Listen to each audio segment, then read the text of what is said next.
पहले जो मैनिफेस्टो था, बीजेपी या तो मैनिफेस्टो कहती थी, जहां घोषणा पत्र कहती थी, जहां संकल्प पत्र कहती थी।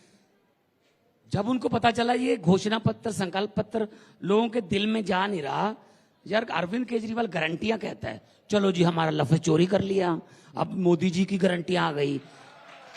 जब बजने लगी खतरे की घंटियां, तब मोदी जी को याद आ गई केजरीवाल की गारंटियां।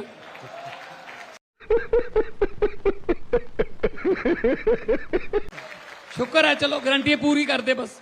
आपने कहा पहले ये नहीं होता था, पहले वो नहीं होता था, आप सब सीख रहे हैं। केजरीवाल साहब ने भी तो नई चीज सिखाई। चीफ मिनिस्टर जेल में है, वो इस्तीफा नहीं दे रहे। आज तक नहीं हुआ हिंदुस्तान के इतिहास में सर, चीफ मिनिस्टर को जेल 1 महीने से तेरा तो गेम बजाना पड़ेगा। कौन से कानून में लिखा है कि अगर सिटिंग चीफ मिनिस्टर को आरोप लगा के जेल के अंदर कर दोगे उसको इस्तीफा देना पड़ेगा? कौन से कानून में लिखा है? सर कोई मर्यादा होती है। जब अरविंद केजरीवाल ने 49 दिन में इस्तीफा दे दिया तब कहते भगोड़ा है, अब कहते इस्तीफा क्यों नहीं दे रहा है? अरे भाई साहब, वो आरोपी है, दोषी नहीं है। जिस दिन दोषी हो गए दे देंगे, लेकिन पता है, इनको भी पता है, सिर्फ रोकने के लिए कि ये प्रचार ना कर पाए, रोकने के लिए अंदर कर दिया। संजय सिंह पर सेम आरोप है। 6 महीने बाद ईडी क्या कह रही है? हमारे पास कोई सबूत नहीं है, जमानत दे दो जी। ऐसे ही अरविंद जी के बारे में कहेंगे तो ऐसे तो मैं सिटिंग सीएम हूं, मुझे भी अंदर कर देंगे, बोले इस्तीफा दो। ऐसे थोड़ी होता है। हम जेल से चलाएंगे सरकार दिल्ली की? सर यही तो बात है ना। अब ये तो जिद जैसी लग रही है कि भाई कौन कह रहा है कि दिल्ली में आम आदमी पार्टी की जगह भाजपा की सरकार बना दो। ये बात हो रही है कि चीफ मिनिस्टर अगर जेल में है, मैं तो आरोप भी नहीं अभी बात कर रहा, जेल में है, तो भाई दिल्ली को तो चीफ मिनिस्टर चाहिए ना। आप किसी और को बना दो चीफ मिनिस्टर अपनी पार्टी में। मेरी बात सुनो, जेल में वो आरोपी की थे तो जेल से सरकार क्यों नहीं चल सकती? कैसे चलेगी सर बताओ? मैं बताता हूं, बड़ा अच्छा क्वेश्चन है। सुब्रतो सहारा पर इल्जाम लगा चिटफंड का, 20,000 करोड़ रुपए का, दोषी साबित हो गया। सुप्रीम कोर्ट ने कहा पैसे वापस कर दो लोगों के। उसने कहा जी मैं कैसे जेल में बैठा कर दूं वापस, तिहाड़ में ही था वो भी, मुझे साइन करने होंगे, प्रॉपर्टीज बेचनी है, बहुत से चेक पर साइन करना है। तो सुप्रीम कोर्ट ने उसको ऑफिस बना के दे दिया जेल में। उसने जेल से सारे चेक साइन किए और सारे अपने प्रॉपर्टीज का जो उसके साइन होने थे वो सारे। एक दोषी को अगर जेल में ऑफिस मिल सकता है, आरोपी को क्यों नहीं मिल सकता? करवाली बेइज्जती क्यों नहीं चल सकती? तो कौन देगा ये? आप कह रहे हो बीजेपी की सरकार, एलजी उनको दफ्तर बना के दें सरकार चलाने के लिए, वो क्यों देंगे? नहीं, मुझे पहले तो ये बताओ, ये मानते किसकी हैं ये भाई साहब? अच्छा, मानते किसी की? अपनी पार्टी में नहीं किसी की मानते। चलो अपनी पार्टी की तो मान लो। शिवराज चौहान कहां है? मामा कहते बेचारे, पता नहीं कहां चले गए मामा जी। सुप्रीम कोर्ट ने 5-0 का फैसला दिया। 5 जजों का बेंच था, 5-0 का फैसला दिया कि सर्विसेज जो हैं वो चुनी हुई सरकार के पास होनी चाहिए, अरविंद केजरीवाल की सरकार के पास होनी चाहिए। फैसला आ गया, हम बहुत खुश हुए। इतनी देर हमने केस लड़ा। 5 बजे कोर्ट बंद हुई, 6 बजे ऑर्डिनेंस जारी कर दिया कि नहीं जी नहीं, हम नहीं मानेंगे, जो दिल्ली के फैसले वो एलजी करेगा। आप मुझे ये बता दीजिए, पब्लिक बैठी है, पढ़े लिखे लोग हैं दिल्ली के, डेमोक्रेसी में सिलेक्टेड की चलती है या इलेक्टेड की चलती है? तुम्हें शर्म है? कुछ शर्म आया है? LG is selected, governors are selected और मुख्यमंत्री इलेक्टेड।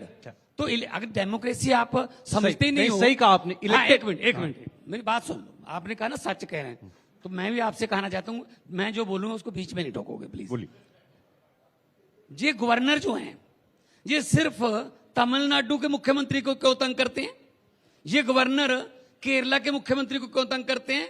ये गवर्नर पश्चिम बंगाल की मुख्यमंत्री को क्यों तंग करते हैं? ये गवर्नर हेमंत सोरेन की सरकार को क्यों तंग करते हैं? ये गवर्नर एलजी जो है दिल्ली की सरकार को क्यों तंग करता है? ये गवर्नर पंजाब के मुख्यमंत्री को क्यों तंग करता है? क्या बाकी सारा देश ठीक हो गया? या फिर हम ये 5-6 स्टेट जो हैं जहां बीजेपी की सरकार नहीं है, हम देश का हिस्सा ही नहीं है? क्या यहां लोग नहीं रहते? अरे भाई, जहां आपकी सरकार नहीं बनी तो आप गवर्नर से चलाओगे। मुझे सुप्रीम कोर्ट आना पड़ता है हर बात के लिए। मेरे गवर्नर ने कहा बजट सेशन की परमिशन नहीं दूंगा, मुझे सुप्रीम कोर्ट आना पड़ा। फिर सुप्रीम कोर्ट ने कहा आप कैसे रोक सकते हो, फिर परमिशन ली। तमिलनाडु का जो गवर्नर है वो स्टालिन जो मुख्यमंत्री है वहां का, उसका भाषण नहीं पढ़ रहा, जो कि पढ़ना पड़ता है उसको बजट सेशन में, वो काउंसिल ऑफ मिनिस्टर की तरफ से पास होता है। कहता मैं नहीं पढ़ूंगा।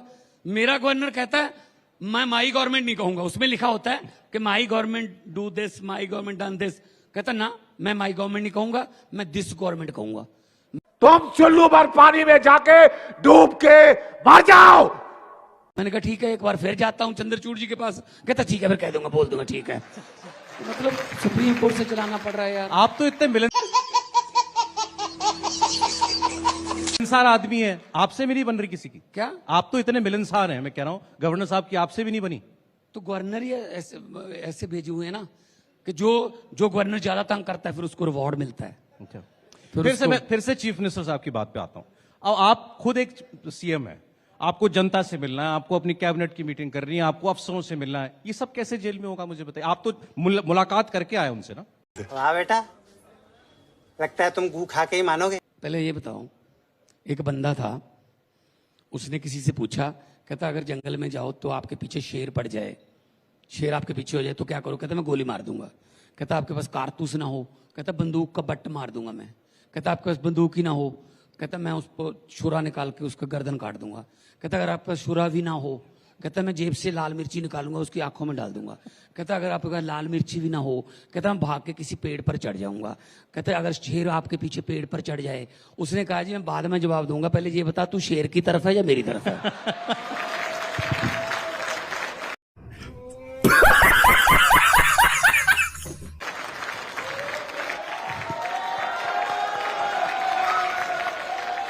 पहले आप ये बताओ, आपने इस्तीफा लेने लेना आज किसकी तरफ हो भैया? हमने आपको कह दिया सारी मीटिंगें हो जाएंगी, सारे अफसर भी चले जाएंगे, आप दिखाते रहना, सरकार चलेगी।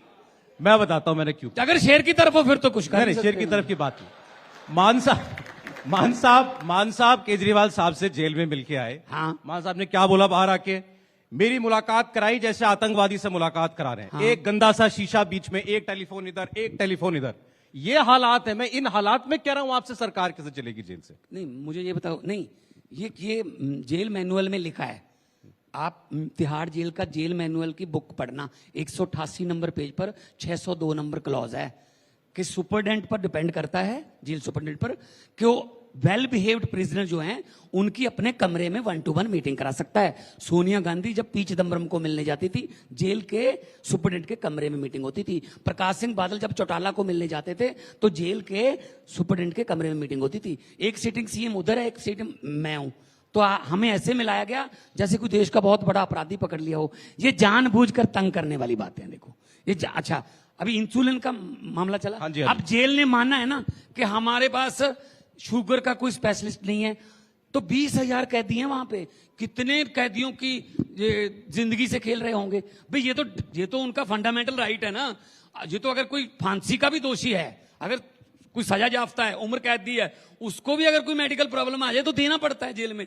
तो मतलब इमोशनल डैम इट। मतलब इंसुलिन नहीं दे रहे हो, फिर आप हमें उसके लिए भी कोर्ट जाना पड़ रहा है।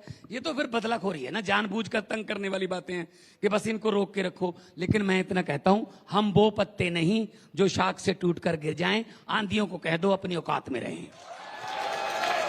सर इंसुलिन की बात बाद में, पहले आपकी जो मीटिंग हुई थी उसमें क्या कहा केजरीवाल साहब ने आपसे? केजरीवाल साहब ने क्या कहा आपसे? बातचीत हुई, मैंने कहा वो कहते ये हम ऐसे क्या मिल रहे हैं? मैंने कहा जी इनका मैनुअल है, पता नहीं क्यों हमें ऐसे मिला रहे हैं और हो सकता है अच्छा पास में हमारे पुलिस वाले खड़े हैं, पता नहीं हम कौन सी कोई देश को तोड़ने वाली बातें कर रहे हैं, पता नहीं क्या ऐसे सुन रहे हैं। हम एक दूसरे का हाल चाल पूछ रहे हैं। है जी, उन्होंने पूछा पंजाब का क्या हाल है, पंजाब में लोगों को बिजली मिल रही है, प्रॉपर इलेक्शन की तैयारी हो गई, सब कुछ। मैंने कहा जी पंजाब बिल्कुल ठीक है, बिजली मिल रही है, स्कूल बन रहे हैं, अस्पताल बन रहे हैं। तो साथ में मेरे डॉक्टर संदीप पाठक थे, उन्होंने पूछा दिल्ली में कैसे लोग हैं?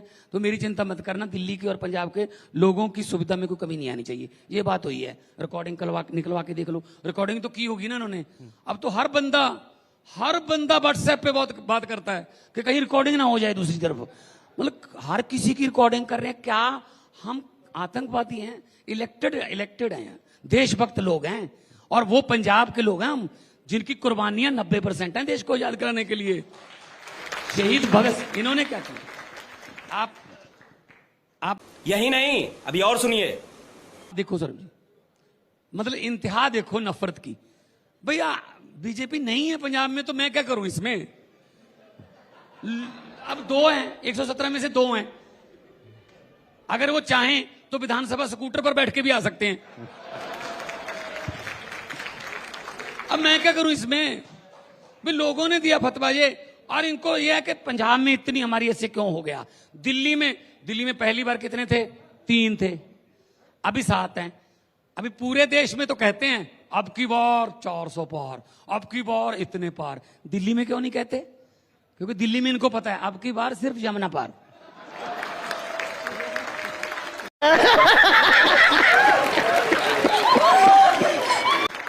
तो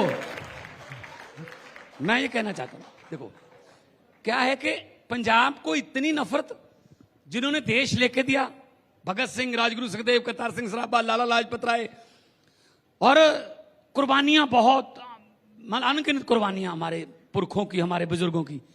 और पंजाब की झांकी जो 26 जनवरी में परेड निकलती है ना, इन्होंने इस बार पंजाब की झांकी रिजेक्ट कर दी। उसमें शहीद भगत सिंह थे, उसमें लाला लाजपत राय थे, जलियांवाला बाग का जो कांड था जिसमें हजारों लोग शहीद हो गए थे ये था। उसमें माई भागो, the first Sikh warrior lady थी जो, उसका सारा था। माई भागो नाम का हमारा कॉलेज है जहां लड़कियों को फौज में जाने की ट्रेनिंग मिलती है मोहाली में। उसमें हमारी फुलकारियां, साग, सरसों का लंगर की प्रथा, ये 3 हमारी थे। कहते जी थीम में नहीं आ रहे। अरे ये कौन होते हैं भगत सिंह को रिजेक्ट करने वाले? भगत सिंह को रिजेक्ट करोगे तुम? भगत सिंह ने 23 साल की उम्र में फांसी का रास्ता चूमा था। जब आजादी हुई 10 लाख बंदा हमारा मरा था। हमारे नाने नानियां, हमारे दादे दादियां जब पाकिस्तान से वो दंगे हुए जब बंटवारे के, तो हमने तो आजादी का बहुत ज्यादा मोल दिया है। और हमारी झांकियां नहीं आप उसमें शामिल कर रहे हो। कोई भी आजादी का फंक्शन पंजाब के बिना हो सकता है? कोई आजादी का उत्सव? इतनी नफरत मैं तो ये कहता हूं, अगर इनका तुम्हें शर्म है? कुछ शर्म आया है? बस चले ना, अगर इनका बस चले तो ये राष्ट्रीय गीत जो हमारा जनगण मन, उसमें से पंजाब निकाल देंगे। वो कहता है ना पंजाब सिंध गुजरात मराठा, वहां यूपी सिंध गुजरात मराठा कर देंगे। ये इनका कोई पता नहीं है भाई साहब। तो बीजेपी तो ये कह रही है, इन्होंने कानून कैसे पास करना है? ऐसे करना है। मैं भी लोकसभा में रहूं, हाँ वाले हाँ कहें, ना वाले ना कहें, हाँ वालों की जीत हुई, हाँ वालों की जीत हुई, चलो जी। हद है यार, हद है। कभी तो कोई थोड़ा सच बोल दो। अब चंडीगढ़ का मेयर कैसे बना था? 36 वोट गिनने थे भाई साहब, 36, 35 काउंसलर, 1 एमपी की वोट है, किरण खेर उस एमपी वहां पे। 36 वोट गिनने थे। कैसे गिन रहा था वो? पूरे देश ने देखा।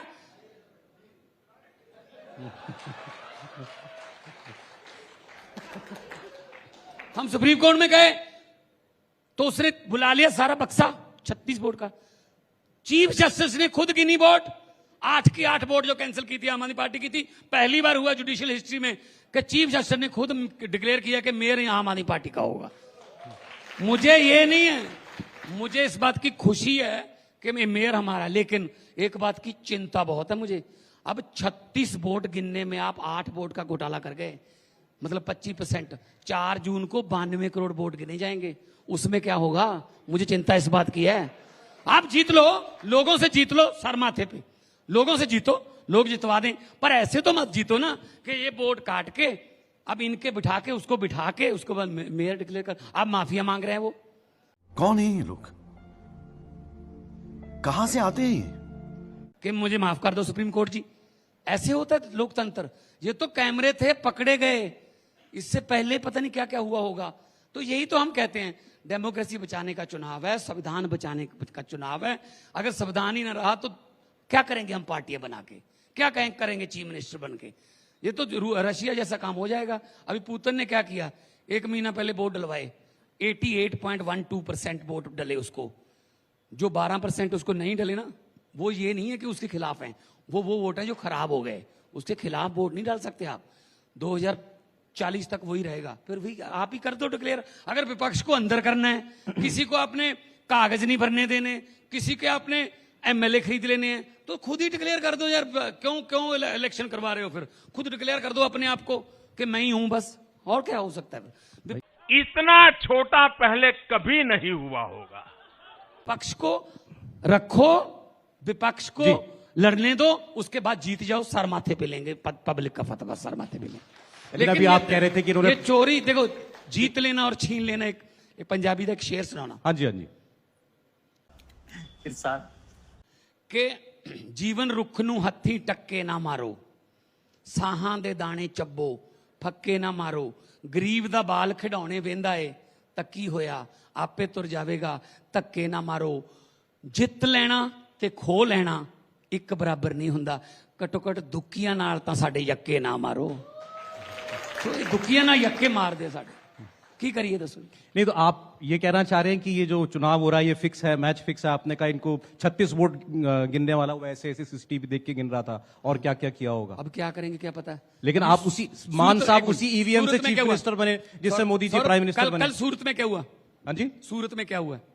हाँ, सूरत में कैंडिडेट ने पर्चा गलत भर दिया। अच्छा, कैंडिडेट ने पर्चा गलत नहीं भरा, कैंडिडेट ही नहीं मिल रहा अब तक। कैंडिडेट कहां गया? कैंडिडेट कहां गया? कैंडिडेट कर लिया हाईजैक, पर्चा गलत भरवा दिया, बाकी 7 ने पर्चे वापस ले लिए। ठीक है जी, तो डिक्लेयर कर दिया, मतलब विनर डिक्लेयर कर दिया। विनर डिक्लेयर कर दिया। आपको पता है कि ये नहीं कर सकते ऐसा, उसमें नोटा का बटन नहीं है। सूरत के 15 लाख वोटों में से अगर 2 लाख का ये मन करे कि मैंने नोटा दबाना है, तो उनका हक कहां गया फिर? आपने कैसे डिक्लेयर कर दिया? 4 जून को डिक्लेयर करते कि भाई और कोई है नहीं, नोटा में इतनी है, इसको इतनी है, तो डिक्लेयर कर देते। ये कैसे हो गया? सर्वसम्मति कैसे हो गई? ये यूनानिमसली कैसे हो गया? नोटा वालों का हक कहां गया? नोटा किसी का दिल करता है नन ऑफ देम, मैं इनमें से किसी को भी नहीं, हो सकता है नन ऑफ देम में वो भी हो जिसको डिक्लेयर कर दिया। नोटा दबाना था उन्होंने लोगों ने, तो ये कैसे हक मार सकते हो? ठीक, ऐसे जीतोगे? नहीं, ठीक है। ये क्यों हिला डाला ना। खत्म, bye bye, tata, goodbye, गया।